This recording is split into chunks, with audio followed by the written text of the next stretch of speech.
পৃথিবী কি ধ্বংস হতে চলেছে? সবাই মানে যে জিনিসটা জন্ম নেয় তার মৃত্যু একদিন হয়। আর ডট বলে একটা করে পেড় লাগাও, একটা করে গাছ লাগাও। এমনকি আইপিএল দেখবে যে যারা ক্রিকেটার ভালো খেলছে, যারা বেশি পরিমাণে ডট বল দিচ্ছে, তাদের কিন্তু একটা গাছও উপহার দেওয়া হচ্ছে। অনেক তো হলো রাজনীতির কচকচানি, এবার একটু অন্য রকমের বৈঠক। বিনোদন থেকে ব্যবসা বাণিজ্য, সমস্ত ধরনের মানুষকে নিয়ে আসবো আমি বিপ্লব। চোখ রাঙানো নয়, চোখ খোলানো। আমার সাথে দেখতে থাকুন বৈঠকে বিপ্লব।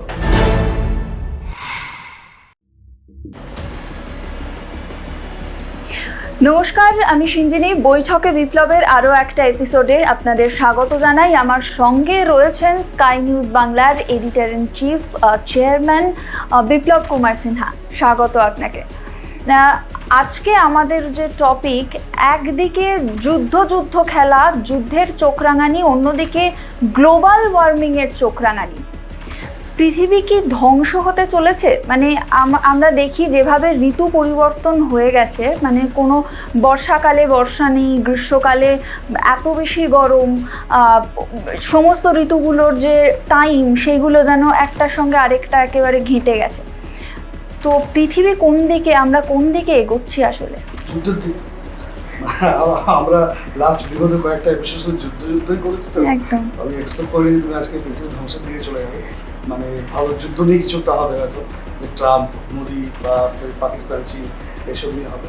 তো পৃথিবী ধ্বংসের দিকে, এটা মানে কি বলবো, যে দেখ, আমরা এটা তো মানি, এটা সবাই মানি যে জিনিসটা জন্ম নেয় তার মৃত্যু একদিন হয়, বা যে জিনিসটা শুরু হয় তার শেষও কিন্তু একটা সময় হয়।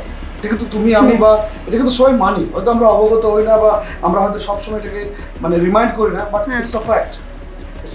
কোনো কিছু পার্মানেন্ট নয়, শুরু হয়তো শেষ হবে, আর জন্ম হলে মৃত্যু হবে, এটাই আমরা শিখে এসেছি। পৃথিবীর কি ধ্বংস হবে সেটা তো দেখো, ছোটবেলায় যখন ছিলাম ক্লাস 10 বা 12 পড়ছি, তখনও শুনছিলাম পৃথিবী এবার ধ্বংস হয়ে যাবে। একটা 2012 সিনেমা হয়েছিল, মনে আছে? হ্যাঁ, 2012-তে একটা ওরকম এসেছিল যে ধ্বংস হলো বলে পৃথিবী, সিনেমা তৈরি হলো, পৃথিবী মানে সিনেমা দেখি ভয় লাগার মতো একটা বিশাল একটা স্পর্শকাতর cinema. Thrilled, it was just মানে থ্রিলড, মানে এমন খুব সুন্দর একটা সিনেমা যে এই 2012-তে হয়তো পৃথিবী ধ্বংস হয়ে যাবে। তখন আমরা ছোটো, কিন্তু তখন এত জলবায়ু পরিবর্তন, গ্লোবাল ওয়ার্মিং যে কথাগুলো বলছো, বা ট্রাম্প ওভার এই জিও পলিটিক্স, এত কিছু জানতাম না কিন্তু, বা আমাদের নলেজও ছিল না। তখন আমরা ছোট্ট, তখনও কিন্তু দেখতাম যে এই পৃথিবী ধ্বংস হবে। তাহলে 2017-তে একটা কি বলেছে, বড় একটা মাইথন, একটা কি গ্রহাণুপুঞ্জ আসবে, পৃথিবী ধ্বংস হয়ে যাবে। তো এই যে নানা রকম সময়ে নানা রকম যে মতামত আমরা শুনি, বিভিন্ন মেইন স্ট্রিম মিডিয়া বলো বা পোর্টাল বলো বা পডকাস্ট বলো, বা আজকাল তো অনেক কিছু নতুন আপডেটেড সিস্টেম বেরিয়ে গেছে, এবং মানে আমরা চটজলদি সব রকম খবর পেয়ে যাই। তো এটা নিয়ে অনেক কিন্তু বাদানুবাদ বা বিতর্ক আছে, যে পৃথিবীর ধ্বংস নিয়ে। আমরা মানে কি বলছে, লাস্ট নেচার অফ জিওপলিটিক্যাল সায়েন্সে যে বিজ্ঞানীরা আছেন, তাদের কাছ থেকে এটা জেনেছিলাম যে পৃথিবীর ধ্বংস আগেই হয়েছে অনেকবার। এটা নয়, পৃথিবী মানে মানে ইটস চেঞ্জ, মানে নেচার চেঞ্জ হচ্ছে, মানে আমরা পরিবর্তনশীল, মানে পৃথিবীর যে ধ্বংস ওটা, এটা একটা পরিবর্তনশীল কিন্তু। মানে এটা কিন্তু মানে আমরা শুনেছি যে প্রথম পৃথিবী ধ্বংস হয়েছিল, যেটার নাম ছিল অ্যান্ডোভেশিয়ান। মানে সেই সময় নাকি প্রায় 450 মিলিয়ন বছর আগে, মানে এখন বর্তমান যুগ থেকে 450 মিলিয়ন বছর আগে পৃথিবী ধ্বংস হয়ে গেছিলো। এবং সব মানে এমন একটা ঠান্ডা হয়েছিল পৃথিবীতে যে সব কিছু সাগর মহাসাগর সব বরফে পরিণত হয়েছিল। এবং সেই সময় নাকি প্রায় 86টা প্রজাতি অবলুপ্ত হয়ে গেছিল। এটা ফার্স্ট টাইম হয়েছিল। সেকেন্ড টাইম যেটা হয়েছিল সেটার নাম ছিল অ্যান্ডোভেশিয়ান। মানে সেই সময় পৃথিবী ধ্বংস হয়েছিল আগ্নেয়গিরির জন্য। মানে সারা পৃথিবীতে প্রচুর এতই উষ্ণ হয়ে গেছিল যে বিভিন্ন যে আগ্নেয়গিরিগুলো আছে সেগুলোর থেকে লাভা বেরিয়ে সারা পৃথিবী ধ্বংস করে ফেলেছিল। সেই সময় কিন্তু এটা কিন্তু হয়েছিল প্রায় 350 মিলিয়ন বছর আগে। 350 মিলিয়ন বছর আগে। তৃতীয়টা হয়েছিল পারমেশিয়ান। সেই সময় কিন্তু জল এবং যে বাতাস বা এই যে বায়ু এবং জল, এটা কিন্তু বিষাক্ত হয়ে গেছিল। এটা সাইবেরিয়াতে একটা অ্যাটাক হয়েছিল, সাইবেরিয়াতে একটা আগ্নেয়গিরি অ্যাটাক হয়েছিল। সেটা আমরা একটা ইতিহাস পড়েছি যে সেই সময় কিন্তু একটা অ্যাটাক হওয়ার ফলে জল এবং বায়ু তো বিষাক্ত হওয়ার ফলে অনেকগুলো প্রজাতি কিন্তু প্রায় 50টা প্রজাতি কিন্তু ধ্বংস হয়েছিল। চতুর্থ টাইম যেটা হয়েছিল সেটা হচ্ছে কি ট্রায়াসিক বলে। ট্রায়াসিক একটা নাম আছে, এগুলো তো বিজ্ঞানের নাম দিচ্ছে, আমরা দিই বা আমরা এটা পড়ে এসেছি যে ন্যাচারাল জিওপলিটিক্স সায়েন্স থেকে এটা আসি। সেক্ষেত্রেও কিন্তু পৃথিবীটা মানে কি বলবো যে কার্বন ডাইঅক্সাইড প্রচুর পরিমাণে বেড়ে যাওয়ার জন্য ধ্বংস হয়েছিল। পঞ্চম যেটা হয়েছিল সেটা আমরা নাম দিয়েছিলাম যে এন্ডোপারমিশন বা এন্ডোক্রিস্টিক যেটার নাম ছিল, সেটাও কিন্তু সেই সময় কিন্তু পৃথিবী, এটা হয়েছিল প্রায় 65 মিলিয়ন বছর আগে। তো এতগুলো ধাপ কিন্তু প্রায় 5 বার আমরা যদি দেখে আসি সায়েন্স, যে 5 বার কিন্তু পৃথিবী ধ্বংস হয়ে গেছে। ধ্বংস হওয়ার পরেও কিন্তু আমরা টিকে আছি, তার মানে আমরা এখনো টিকে আছি। তো এখন বিজ্ঞানীদের মতে, নতুন যে আধুনিক বিজ্ঞানীরা আছে তাদের মতে, ষষ্ঠবারও কিন্তু পৃথিবী ধ্বংস হতে চলেছে, তার মূলত দায়ী থাকবে কিন্তু মানুষ। মানে এতগুলো যে 5th টাইম 5 টাইমস যে মানুষ মানে জন্য কিন্তু পৃথিবী ধ্বংস হয়নি। এই 5 টাইমস কিন্তু প্রাকৃতিক দুর্যোগ বা প্রাকৃতিক কারণে, ন্যাচারাল কজ, এই কারণে কিন্তু পৃথিবী ধ্বংস হয়েছে। 6 টাইম কিন্তু যদি ধ্বংস হয় তাহলে হবে কিন্তু মানুষের কারণে। এইখানে আমার কিউরিওসিটি, হ্যাঁ একদমই, এখানেই মানে কিউরিওসিটি আসে যে মানুষের কি কারণে, মানুষের কি অবদান বা অবদান থেকে যাবে পৃথিবী ধ্বংসের জন্য। দেখো, সায়েন্স সবসময় কিন্তু একটা পজিটিভ জিনিস। আমরা সায়েন্সের যে জিনিসটি আবিষ্কার করি না কেন, তার যেমন একটা পজিটিভ দিক আছে, যেমন সময় বা এনার্জি বা সব কিছু বাঁচে, তেমনি কিন্তু প্রকৃতির ক্ষেত্রে কিন্তু এটা একটা মানে ক্ষতিকারক জিনিস। আমরা প্রকৃতিকে কিন্তু প্রতিনিয়ত প্রকৃতির সাথে কিন্তু দুর্ব্যবহার, প্রকৃতির সাথে কিন্তু নিষ্ঠুর একটা আচরণ করে চলেছি। জঙ্গল কেটে আমরা কি করছি, জঙ্গলের নগর মানে গাছ কেটে ফেলছি। লাস্ট 2025 সালের যে মানে কি বলবো যে সার্ভেটা হয়েছিল, সেক্ষেত্রে জানা গেছে যে প্রায় প্রত্যেক বছর আমরা নাকি 85 মিলিয়ন একর আমরা নাকি মানে বন ফন জঙ্গল এগুলো সব কেটে ফেলছি, গাছপালা কেটে ফেলছি। তার মানে ভাবতে পারছি তাহলে কি যে একটা যে ব্যালেন্স, সেই ব্যালেন্সটা কিন্তু নষ্ট হচ্ছে। এটা মানুষের ফার্স্ট। দ্বিতীয়ত আমরা কিন্তু প্রচুর পরিমাণে এনার্জি ইউজ করছি। আজকে যে ক্যামেরা ইউজ হচ্ছে, যে লাইট ইউজ হচ্ছে বা যা কিছু ইউজ করছি, এটা কিন্তু we are consuming the more powerful energy. এই এনার্জিটা আসছে কোথা থেকে? সাধারণত কোল, গ্যাস বা কোনো ইয়ে থেকে আসছে, প্রাকৃতিক শক্তি থেকেই আসছে। সেই প্রাকৃতিক শক্তি কিন্তু একটা সময় শেষ হচ্ছে, ধ্বংস হচ্ছে। হ্যাঁ, এটা কিন্তু দরকার, কিন্তু আমরা সেটাকে ইউজ করে নিচ্ছি, যতটা পারছি ইউজ করছি, জল থেকে হোক বা গ্যাস থেকে হোক বা কোল থেকে হোক ইউজ করছি। তো কিন্তু আমরা এটা মানছি না। তো এটা দ্বিতীয় কারণ, যুদ্ধ। এই যে যুদ্ধ বলছো, এত যুদ্ধ, এই যে যুদ্ধে আমরা কোন সমুদ্রের উপর কিন্তু একটা করছি, মানে বোম ফেলে, মিসাইল ফেলে দেখাচ্ছি, প্র্যাকটিস করছি, যে মানে ওয়ার্ম আপ করছি বা কি বলবো যে টেস্টিং করছি, এক্সপেরিমেন্ট করছি, মহাকাশে গিয়ে টেস্ট হচ্ছে, এত সমুদ্রের উপর টেস্ট হচ্ছে। সেখানে যে বসবাসকারী যে মাছ বা পশু পাখি জঙ্গলে যে এরা আছে বা সমুদ্রে যে সব প্রাণী সম্পদ আছে, তারা তো মারা পড়ছে, তাদের তো জলটা বিষাক্ত হয়ে পড়ছে, তাদের জলটা থাকা যেত, তাহলে এটা কিন্তু হচ্ছে। প্লাস এই যে এত পরিমাণ কার্বন ডাইঅক্সাইড বাড়ার পরে পৃথিবীর কিন্তু এই মানে অক্সিজেন কমছে, কার্বন ডাইঅক্সাইড বাড়ছে, এগুলো বরফ গলছে। বরফ গলার ফলে কি হচ্ছে, বরফ গলে জল স্তর বেড়ে যাচ্ছে, গ্লোবাল ওয়ার্মিং মানে বিশ্ব উষ্ণায়ন তৈরি একটা ক্রিয়েট হচ্ছে। এই যে তুমি জলবায়ু পরিবর্তন বলে, তাহলে তো একটা বিশ্ব উষ্ণায়ন মানে তো জলবায়ু পরিবর্তন হবে। মানে গ্রীষ্মকালে মানে আমার প্রচুর বৃষ্টি হচ্ছে, আবার বর্ষাকালে বৃষ্টি নেই, দেখবো শীত লাগছে। শীতকালে এখন শীত আগের মতো হয়? আমরা ছোটোবেলায় গ্রামে যখন 30 ডিগ্রি হতো, আমি তো একটা গ্রামের ছেলে, বাঁকুড়ার ছেলে, তো গ্রামে যখন আমরা ছোটোবেলায় দেখতাম 25-30 ডিগ্রি তাপমাত্রা হতো, তখনই মনে হতো বাপরে মানে কি গরম। আর এখন 46-40 মানে 50 পর্যন্ত, 48 পর্যন্ত পৌঁছে যাচ্ছে বাঁকুড়া, এখন 48-46। তাতে আমরা কিন্তু অ্যাডজাস্ট করছি ঠিকই, কিন্তু এটা ধ্বংসের দিকে হচ্ছে। আর এবারে মনে হচ্ছে পৃথিবীর ধ্বংস কিন্তু হিট ওয়েভে লাস্ট 2025 সাল পর্যন্ত এখনো সবচেয়ে বিশ্ব উষ্ণায়ন যেটা আমরা বলি ক্যালিফোর্নিয়ার ডেথ ভিজিলেন্সিটি, সেখানে কিন্তু 56.7 ডিগ্রি তাপমাত্রা। বুঝতে পারছো? তো এগুলো কিন্তু হচ্ছে, এগুলোকে আমাদেরকে বাঁচতে হবে, আমাদেরকে মানে we have to reduce the energy consumption. মানে আমরা সোলার ইউজ করি, সোলার যাতে ইউজ করতে পারি, এই গাড়ির পেট্রোল গ্যাস বা এই যে ইউজ হচ্ছে, এগুলো বাদ দিয়ে আমরা ইলেকট্রিক ভেহিকেলস ইউজ করতে পারি। ঠিক আছে, যুদ্ধ বন্ধ করতে পারি। যুদ্ধে এসে এত পারমাণবিক শক্তি সারা পৃথিবীতে, যে পরিমাণ পারমাণবিক শক্তি আছে, প্রায় ধরো জানা যাচ্ছে যে প্রায় 3000 পারমাণবিক বোমা আছে অলমোস্ট। এই 3000 পারমাণবিক বোমা এরকম 300টা পৃথিবী ধ্বংস করে দিত। আমরা তো একটা পৃথিবীতে নিয়ে আছি, আর সারা মহাকাশে এটাই জানি যে যে এই সারা পৃথিবীতে প্রাণ আছে। ধ্বংসের পথে তো এগোচ্ছে, এবার সেটা কত তাড়াতাড়ি ধ্বংস হবে, যেটা বিজ্ঞানীদের মত যে 2100 সাল, মানে আবার 2025 চলছে, 2100 সালের পর মাঝামাঝি কত সময় হয়তো পৃথিবী ধ্বংসের দিকে এগোবে। কিন্তু পুরোপুরি ধ্বংস কিন্তু আমরা আগেও 5 বার দেখেছি, পুরোপুরি ধ্বংস কিন্তু হয়নি, বা এই ষষ্ঠবারও কিন্তু হয়তো পুরোপুরি ধ্বংস হবে না। হয়তো আমরা তোমার সাথে দেখা করার জন্য আমরা পায়ে হেঁটে যাবো, বা হয়তো আবার সেই দিনে ফিরে যাবো যে ফোন থাকবে না, ঠিক আছে, বসে গল্প করবো, বসে আড্ডা মারবো, বা আবার তোমার সাথে তো এই পারমাণবিক বোমানে যুদ্ধ করবো না, তোমার সাথে কারবাসার এই ধরনের যুদ্ধ করবো, বা কুস্তি নিয়ে যুদ্ধ করবো। হয়তো এই ধ্বংসটা হবে, অন্য একটা রিভার্স, একটা অন্য কিছু শুরু হবে। আবার হয়তো আবার মানব সম্পদ প্রজাতি থাকবে কিনা জানি না, কিন্তু যে প্রজাতি থাকবো না কেন হয়তো ব্যাপারটা অন্য একটা প্রাকৃতিক ব্যাপার, সবুজ ব্যাপার থাকবে। সময় একটা বিজ্ঞাপনী বিরতির, এরপরে আসছে আরও বেশ কিছু ইন্টারেস্টিং টপিক নিয়ে। যুদ্ধ, যাকে আমরা একেবারেই ইগনোর করতে পারি না, সেই টপিক নিয়ে আসছি, সঙ্গে থাকুন। এই অনুষ্ঠানটি নিবেদন করলেন Arin media and entertainment private limited, mydigitech.in, indiabricks.in, advodunia.com। স্বপ্নের কেরিয়ার করতে চান, কিন্তু জানেন না কোথায় যাবেন, কোন কোর্সে অ্যাপ্লাই করবেন, কিভাবে অ্যাপ্লাই করবেন, কোন কোর্সের জন্য কোন প্রতিষ্ঠান নাম্বার 1, সব মুশকিল আসান এখানে। কোথায় কি কোর্স, হারির খবর দেব আমি সবার আগে আপনার জন্য।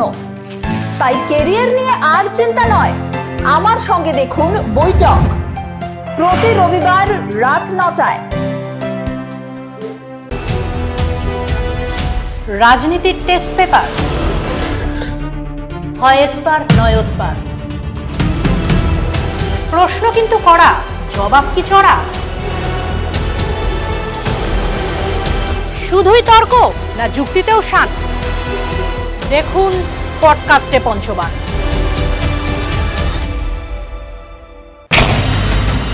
ডিজিটাল অ্যারেস্ট, সাইবার ক্রাইম, সবের মাঝে রং বদলে যাচ্ছে আসল অপরাধেরই।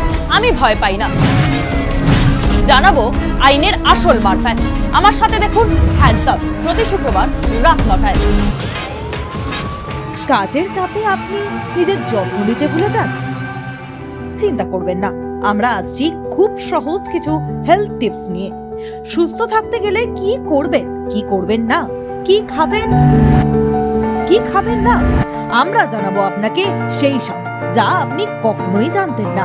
দেখুন সুস্থ থাকুন প্রতিদিন শুধুমাত্র স্কাই নিউজ বাংলায়। নীতি না দুর্নীতি, জনদরদি না জনবিরোধী, প্রতিশ্রুতির ফুলঝুরি না মিথ্যের ঝুড়ি। দেখুন কথার কুস্তি। ফিরে আসলাম ব্রেকের পর। যাওয়ার আগে কিন্তু আমরা আপনাদের বলেছিলাম যে যুদ্ধ, এখন যে যুদ্ধ খেলায় মেতেছে গোটা পৃথিবী, যাকে আমরা ইগনোর করতে একেবারেই পারবো না। তার ফলে আবারও আমাদের ঘুরে ফিরে সেই যুদ্ধের টপিকে ফিরতেই হবে।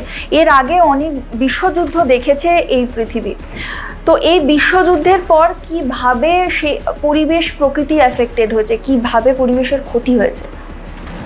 আমরা সব বিশ্ব নেতারা, যেসব বিশ্ব নেতারা সারা বিশ্ব জুড়ে বিশ্বগুরু বলা হয়, সবচেয়ে আমার সুপার পাওয়ার যে আজকে তারা কি করলো, ট্রাম্প কি করলো, ট্রাম্প এসে কি করলো, WHO-তে যে সবচেয়ে এডটা ছিল, যে বিশ্ব স্বাস্থ্য সংস্থা WHO, তার এড বন্ধ করলো। পরিবেশ নিয়ে যেটা মানে পরিবেশের যে ক্লাইমেট, গ্লোবাল ওয়ার্মিংয়ের উপর একটা সমস্ত দেশ, যারা উন্নয়নশীল দেশ, মানে উন্নত দেশ, যেমন Russia, China, America, France, England, তারা কি একটা ছিল, একটা প্যাকেজ কি ছিল, তারা সবচেয়ে বেশি কার্বন ডাইঅক্সাইড তারা উৎপাদন করে, সবচেয়ে বেশি অস্ত্র তারা উৎপাদন করে, তার ফলে পৃথিবীর এই ডিসব্যালেন্সিং, এই গ্লোবাল ওয়ার্মিং ডিসব্যালেন্সিং, তো তারা একটা প্যাকেজ তৈরি করেছিল, যে প্যাকেজটাতে মানে ছিল যে এই দেশগুলো উন্নয়নশীল, যারা progressive country like India, Pakistan, Bangladesh, Nepal, Israel, এই সমস্ত দেশগুলোকে তারা একটা এড দেবে গ্লোবাল ওয়ার্মিংয়ের উপর কাজ করার জন্য, মানে বন জঙ্গল গাছপালা লাগানোর জন্য, সবুজায়ন করার জন্য, মানে ওনারা সবকিছু করে দিয়েছে। এটা কি ফাইন, মানে ব্যাপারটা তাই আর কি, যে আমি যতটা সুপার পাওয়ার কনজিউম করার আমি করে নিয়েছি, যতটা সুপার পাওয়ার নিজেকে তৈরি করার জন্য যতটা সুপার পাওয়ার যা কিছু ধ্বংস করার আমি প্রাকৃতিক নিয়ে নিয়েছি। যা যা মানে ধ্বংসাত্মক কাজ, প্রকৃতির বুকে যেগুলো ধ্বংসাত্মক কাজ সেগুলো কিন্তু আমি করে নিয়েছি। এরপর কি যেগুলো উন্নয়নশীল দেশ তাদেরকে আটকাতে হবে না, তারাও যদি এগুলো করে তাহলে পৃথিবী শেষ। তাদেরকে আটকানোর যে এডটা সেটা কিন্তু ট্রাম্প এসে বন্ধ করে বলে এইসব করে লাভ নেই। এগুলো this are the places of thought, মানে এগুলো কোনো কাজ হয় না। তাহলে সত্যি হয়তো উনি ভেবেছেন যে কাজ হয় না, এটা হতে পারে। সত্যি কাজ তো আমরা দেখতেও পাচ্ছি না, কটা কাজ হয়। এখন আইপিএলে ক্রিকেটটা খেললেও প্রত্যেকটা ডট বলে কিন্তু একটা গাছের ছবি দেখানো হয়। আমরা সব কিছু এখন ডিজিটালে, ভাই সত্যি মানে সত্যি কি আদৌ কি বাস্তবে রূপায়ণ হচ্ছে? কজন গিয়ে গাছ লাগাচ্ছে? আমরা দেখাচ্ছি ডিজিটালে যে পার ডট বলে একটা করে পেড় লাগাও, একটা করে গাছ লাগাও। এমনকি আইপিএলে দেখবে যে যারা ক্রিকেটার ভালো খেলছে, যারা বেশি পরিমাণে ডট বল দিচ্ছে, তাদেরকে কিন্তু একটা গাছও উপহার দেওয়া হচ্ছে। এইগুলো মানে ছবিতে ব্যস্ত, সব কিছু ছবিতে আর ডিজিটালে, আর কিন্তু ওয়েবসাইটে আর ডিজিটাল প্ল্যাটফর্মে। বাস্তবে কোটা মানুষকে তুমি রাস্তায় আসতে দেখেছো গাছ লাগাচ্ছে? মুষ্টিমেয়, তাদের সংখ্যাটা কিন্তু খুবই নিমিত্ত মাত্র, এবং মুষ্টিমেয় কয়েকজন মানুষ এখন সেটা মানছে। তো বিশ্বের যে নেতা তাদেরকে কিন্তু এটা একটা অ্যাওয়ারনেস নিয়ে আসতে হবে। They have to bring some awareness into a society, or they have to bring a regular programme, mainstream programme, যেখানে মানুষকে এইগুলো করতে হবে। যে আমি যেমন প্রত্যেকদিন 3 বেলা বা 2 বেলা খাচ্ছি, 2 বেলা ব্রেকফাস্ট আর সন্ধ্যেবেলা খাচ্ছি, আর 2 বেলা মেন স্ট্রিম খাচ্ছি, এমনি এটা আমার ডিউটি যে প্রত্যেক সপ্তাহে আমাকে কিন্তু একটা গাছ লাগাতে হবে। সেই গাছটা যতক্ষণ বড় হচ্ছে সেটাই আমার কিন্তু একটা এক্সাম।